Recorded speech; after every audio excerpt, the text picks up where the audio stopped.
Chadema and the public do not recognize Samia Suluhu Hassan as a leader right now. So the entire country is in a vacuum.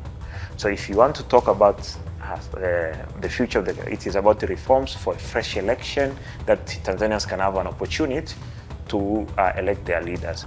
Today we are talking about one of those stories that grabs you by the throat and doesn't let go. You think you know a country, and then one day you see a video that makes your whole chest tighten. A woman running, a single gunshot, a whisper behind the camera saying, "Oh my God, this is our Tanzania." And suddenly, everything you believed about peace and calmness collapses in seconds. Because what happened after that election wasn't politics. It wasn't unrest. It was something darker. Something that felt like the country was turning against its own children. Bodies in morgues, families searching, white pickup trucks moving at night. And once you see the truth, you can't unsee it. You can't pretend it didn't happen. So here's the question haunting everyone who watched the footage. How did Tanzania reach this breaking point? Let's find out.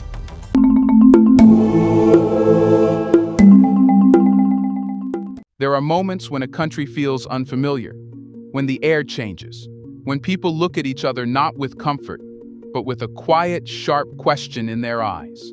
That's what Tanzania felt like the night the election results were announced. It wasn't chaos. It wasn't a celebration. It was something colder, a stillness that didn't belong there. People stepped outside because that's what people do when something doesn't add up. Small groups gathered on corners, not shouting, not throwing anything, not even arguing. Just talking, quietly, processing, trying to make sense of a result that felt predetermined long before the first ballot was cast. Their confusion wasn't loud, it was honest. And then the silence broke. Not with an announcement, not with a dispersal order, not with negotiation, but with gunfire. It was abrupt, sharp, final. The kind of sound that cuts through everything and leaves a bruise on the air. People scattered. Others froze for a second in disbelief, as if they needed confirmation that what they heard was real. Because Tanzania isn't the kind of place where you expect gunfire on election week. At least, it wasn't supposed to be. Someone began recording, not because they wanted to go viral, but because instinct told them the world needed to see what was unfolding. And in the middle of the panic, you could hear a voice whisper something that felt heavier than the shots themselves. "Oh my God, this is our Tanzania." Not shouted, not performed, just said quietly, the way someone speaks when they are watching the ground move under their feet. That sentence was not about politics. It wasn't even about the election. It was about identity. The sudden realization that the country people believed was peaceful, calm, and stable was showing a side they feared might have always existed beneath the surface. And the way the police moved that night made it clear this wasn't a misunderstanding. They weren't overwhelmed.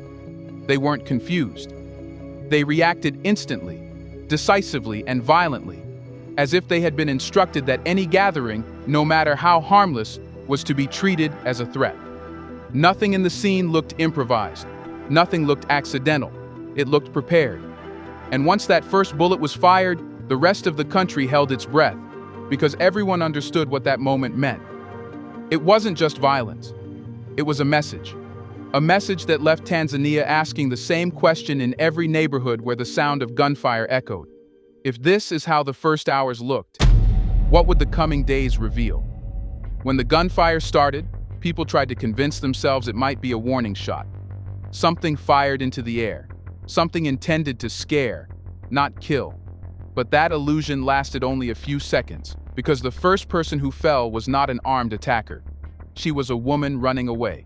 She appeared in several clips, moving quickly, holding a small stick and a stone, the kind of objects people pick up more out of instinct than intention.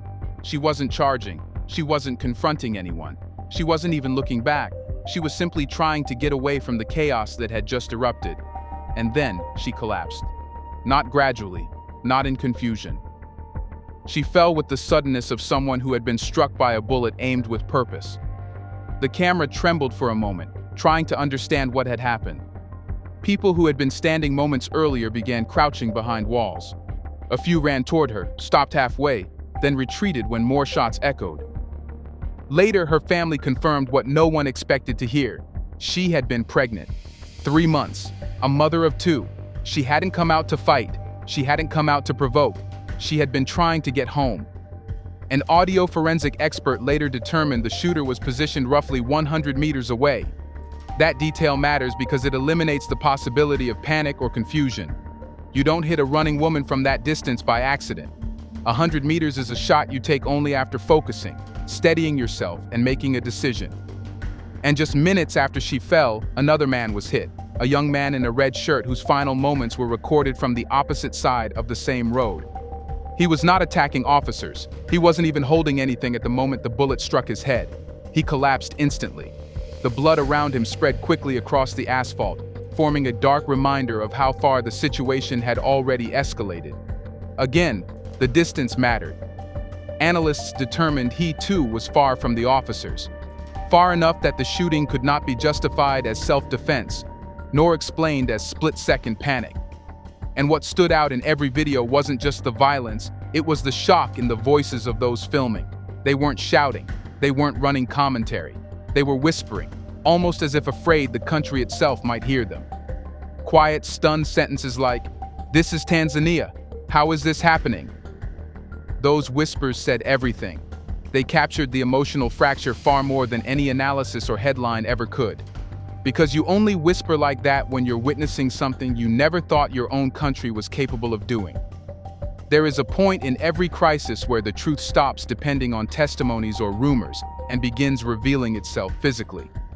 In Tanzania, that point arrived when hospitals simply ran out of space for the dead. Doctors began speaking quietly, not because they wanted attention, but because what they were seeing was too large to keep inside. One doctor in Mwanza described the situation with a kind of exhausted clarity that didn't need exaggeration. The morgue filled up. After that, they placed bodies outside. He said it without emotion, as if the shock had already worn off from seeing the same image again and again. When he said outside, he meant exactly that, on stretchers, on the ground, wherever there was space left. These weren't people who had died from illness or accidents. They were overwhelmingly young, mostly men, most with bullet wounds to the head, chest, or abdomen. Some still had torn clothing. Others had dried blood on their faces, indicating they had lain somewhere for hours before being brought in. Then the footage emerged, not a single clip, but multiple videos taken in different locations, all showing the same thing. Bodies lying in hospital corridors, crowded rooms, and floors meant for patients, not the dead. The morgue at Mwananyamala Hospital in Dar es Salaam appeared particularly overwhelmed. Dozens of corpses lay side by side, some piled over others, without sheets, without tags, without any dignity. The Ministry of Health dismissed the footage as fake, but their denial didn't survive contact with reality. Families recognized faces, clothes, shoes. In one video, a woman identified her own brother among the bodies. She had been searching for him for days, visiting every mortuary in the city. He had never been logged, never listed, never acknowledged, yet there he was, filmed anonymously on a hospital floor. Other families reported the same unsettling pattern. Loved ones who disappeared during the protests never appeared in the hospitals. Nobody, no report, no explanation, just absence. And that absence was what began to frighten people more than the gunfire itself. Because shootings, as horrifying as they were, could at least be seen. But missing bodies? That pointed to something concealed. Human rights groups started gathering testimonies, and a troubling picture emerged. The number of people injured and killed was far higher than what was officially acknowledged. Some doctors estimated hundreds. Some believed it was more. No one had a definitive count because no register was ever released. This is where the questions became heavier. If the morgues were overflowing, yet families were still searching for loved ones who had not been found, then the inconsistencies were too large to ignore. Something was happening that went beyond loss, beyond death, beyond tragedy. A silence had settled around the missing, a silence shaped not by uncertainty, but by avoidance. And once people saw the numbers, the bodies, the gaps, they began asking a question that no citizen ever wants to consider about their own country. If these victims did not end up in the hospitals, then where exactly were they taken? Let's pause for a second to say, big thank you to the Black Culture Diary community. where Black voices, stories, and legacies are preserved and amplified. By becoming a member, you're not just supporting the channel, you're becoming part of a powerful cultural movement. Let's continue. There comes a moment in every national tragedy when suspicion stops being a theory and begins taking the shape of something physical. In Tanzania, that moment arrived when reports of missing bodies began to intersect with sightings of white pickup trucks moving through neighborhoods after dark. People spoke about these vehicles quietly, almost cautiously, as though describing something not fully real yet. The descriptions were similar: unmarked white trucks, the kind used by security units, men stepping out in plain clothes, movements that were deliberate, not rushed, routes taken through back streets rather than main roads. No sirens, no lights, just purposeful silence. Drone footage later supported what people had been saying. From above, you could see individuals armed with rifles moving through residential areas, following protesters who had scattered into courtyards and alleyways. Their pace was steady, their posture suggested training, and in several clips, they operated alongside uniformed officers, not separate from them. That cooperation made it clear this wasn't improvisation, it was coordination. As these videos circulated, families searching for loved ones began to notice a deeper problem. Some bodies were recovered from hospitals, others were never seen again. Entire families described the same painful pattern. Someone was shot, witnesses saw a body taken away, but no record existed afterward. No morgue, no documentation, no answer. I think the number could even be higher, but I think it could be running to the hundreds. The police are shooting, aiming at demonstrators, and in fact, the response from the government is emboldening them. And then attention shifted toward a cemetery on the outskirts of Dar es Salaam, Kondo Cemetery in Kunduchi. At first, it was just a location mentioned quietly by people who lived nearby. But satellite images changed everything. High-resolution photographs taken on November 9th and November 15th revealed large patches of freshly disturbed ground in an area of the cemetery that had previously been barren. The digging appeared recent. The soil was uneven, turned over in a pattern that did not match typical burials. Sentinel-2 data narrowed the timeline further, showing that the digging had occurred between November 2nd and November 5th, the same period when morgues were reporting overflow and families were reporting disappearances. Footage recorded on the ground confirmed the satellite evidence. The camera moved over stretches of overturned earth, patches of sandy soil, exposed roots, and pieces of fabric partially embedded in the ground. It did not show bodies, but it showed the unmistakable signs of hurried burial. Human rights coalitions later pointed to the same site. Witnesses described trucks arriving at night, others heard digging. Some saw groups of men working quickly before leaving without explanation. None of it resembled a normal burial procedure, nor was it announced publicly. No records were released, no statements were made. What made the situation even more unsettling was the government's silence. There was no acknowledgement, no clarification, no attempt to explain the fresh soil or the missing individuals. It was as if the subject itself had been placed behind a locked door. At that point, the question shifted from suspicion to inevitability. When bodies disappear, when trucks move at night, and when the earth itself shows signs of recent disturbance, denial is no longer enough. And the question that began to weigh on the entire nation was simple, but devastating. What happens to a society when evidence of truth is buried in the ground, yet those responsible refuse to speak? Here's a reminder to please like and share the video and subscribe to our channel to watch more videos on Black culture, history, civilization, and identity. Let's continue now. Once the videos circulated, once the morgues overflowed, and once the earth near Kondo Cemetery showed signs of disturbance, Tanzania entered a different kind of crisis, one that was not only political or legal, but deeply emotional. A country can survive conflict. It can survive economic hardship, but it struggles to survive a fracture in its sense of self. For years, Tanzania carried an identity that set it apart in East Africa. It was known as peaceful, measured, and predictable. It was the country people pointed to when they wanted to show that stability was possible. That reputation wasn't a slogan. It was something Tanzanians genuinely believed about themselves, something they were proud of.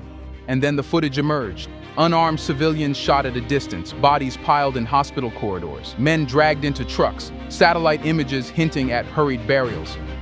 Every piece of evidence pushed the country closer to a painful realization. The Tanzania people thought they knew no longer matched the Tanzania they were seeing. The shock was not loud. It was quiet, internal, personal.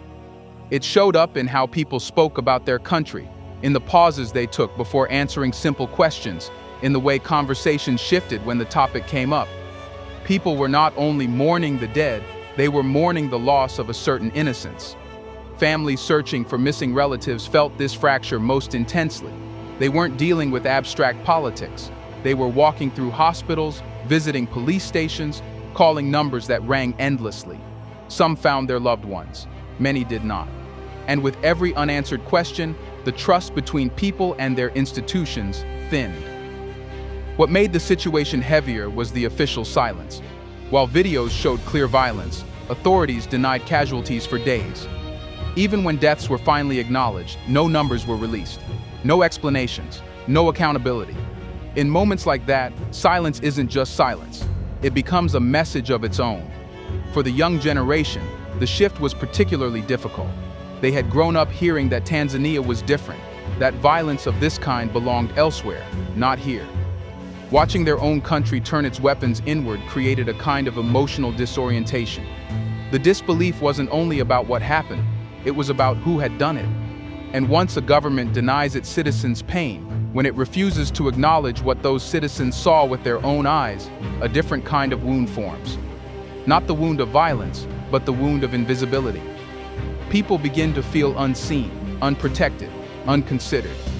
It is in this atmosphere that a deeper question took root, one not shouted on the streets, but murmured in homes, discussed quietly between friends, felt in the spaces where trust had collapsed. When a country's institutions harm its own people and then refuse to speak about it, what does loyalty even mean? What does belonging mean? What does citizenship mean when the state sees you as a problem instead of a person? And ultimately, this led to the question that every Tanzanian, whether they said it aloud or not, found themselves wrestling with: how do you remain connected to a nation that refuses to acknowledge the pain of its own citizens? Trust, once broken, does not return on command. It doesn't respond to speeches, committees, or political statements. It is rebuilt only through transparency, accountability, and acknowledgement. Yet none of those things appeared in the days and weeks after the violence. Instead, Tanzania experienced something far more unsettling: a deliberate distance between the state and the truth. A commission was announced, yes, but even that came wrapped in implications that protesters had been paid, a suggestion that shifted responsibility away from those in power and toward the victims themselves. It was a message that signaled not introspection, but deflection. And for many people, that reinforced the fear that their government had no intention of confronting what happened honestly. Meanwhile, families continued searching. Hospitals continued receiving unidentified bodies. Communities kept whispering about late-night burials, missing relatives, unmarked graves, and unanswered questions. Life did not return to normal. It simply moved forward under a kind of emotional haze. And beneath that haze sat a truth many citizens quietly understood: a government that cannot openly acknowledge the harm it caused will struggle to regain the trust it has lost. The young generation, the one that filmed the videos, uploaded them, shared them despite the risks, became the unexpected witnesses of a turning point. They saw the violence, they saw the denials, they saw the contradictions, and they now carry an understanding of their country that previous generations never had to confront so directly. That awareness will not disappear. It will shape how they view institutions, how they participate in politics, and how they define belonging. When a state's actions and its narrative do not align, citizens begin to form their own conclusions. And once people begin to rely more on their own evidence than on what they are told, a new kind of relationship emerges, one marked by caution. For Tanzania, the challenge is no longer simply about what happened on October 29th or the days that followed. It's about what comes next. A nation cannot heal while pretending it is uninjured. It cannot reconcile while refusing to admit there is something to reconcile. And it cannot expect loyalty from citizens whose grief it has not acknowledged. This moment, painful, complex, unresolved, will not define Tanzania forever. But it will shape the choices that come next. Whether the country moves toward truth or away from it will determine not just political stability, but the emotional fabric of its people. And when you strip away all the politics, all the analysis, all the official statements, the final question that remains is the simplest, yet the most difficult. How does a country rebuild itself when the wounds it carries are ones it refuses to name? Let us know in the comments section. Where do you see Tanzania going in the upcoming years after this tragedy? Do you want to watch more videos like this one? If so, subscribe to our channel and press the bell icon next to it. We have decided to bring videos on something nobody talks about: the Black culture, civilization, history, and evidence about how glorious Blacks have been. Thanks for watching, and until the next video, stay tuned.